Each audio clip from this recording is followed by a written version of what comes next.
তো বন্ধুরা আজকে সারাদিন শুধু এই কর্ডটা করতেই আমার কেটে গেছে। তো তোমাদেরকে দেখাই কি কর্ড করেছি, যে সারাদিনে এই কর্ডটা করতেই কেটে গেছে। তো ভাবছিলাম কর্ডটা কিভাবে রেডি করব, তারপর হঠাৎ করে এই প্ল্যান এলো।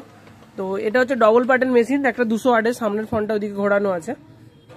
তো এটা ভাবলাম যে স্টিরিও লাইন করে বাজাবো, প্লাস আমার 700 আউজাটাও আছে, সেই জন্য একটা কর্ডই করে রাখলাম। তো এটা হচ্ছে স্টিরিও লাইনের ইনপুটের জন্য, তো এটা দিয়েছি। তো এর অপোজিট সাইডটা দেখাই, এটা মিক্সার থেকে আসবে। তো এই দেখে নাও, কালোটা আছে আর সবুজটা আছে, এই দুটো হচ্ছে স্টিডিওর জন্য। বাই চান্স যখন স্টিডিও না হবে তখন কিন্তু এই নীলটা করা আছে, এটা হচ্ছে মোনো লাইনের জন্য এটা।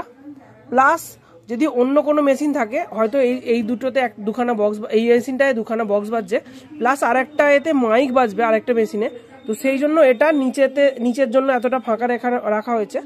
আর ওপরটা দেখো মিক্সচারের জন্য এইটুকু দেয়া হয়েছে। তো এইভাবে কিন্তু কর্ডটা বানিয়েছি আমি। তো যদি কারো এইরকম পুরো রেডিমেড কর্ড চাই, অবশ্যই কিন্তু ভিডিওতে নাম্বার শো হচ্ছে, যোগাযোগ করে নিতে পারো আমার সাথে। এর দাম কিন্তু খুবই কি বলবো, যেটা খরচা সেটুকুই নেওয়া হচ্ছে, এক্সট্রাভাবে কোনো রকম নেওয়া হচ্ছে না। বুস্টিং জ্যাকগুলোও দামি দেওয়া হয়েছে, তোমরা দেখতে পাচ্ছ। এছাড়া ওয়্যারটাও খুব ভালো দিয়েছি, ভেতরে তারের গেজটাও খুব ভালো আছে, মোটা আছে এটা।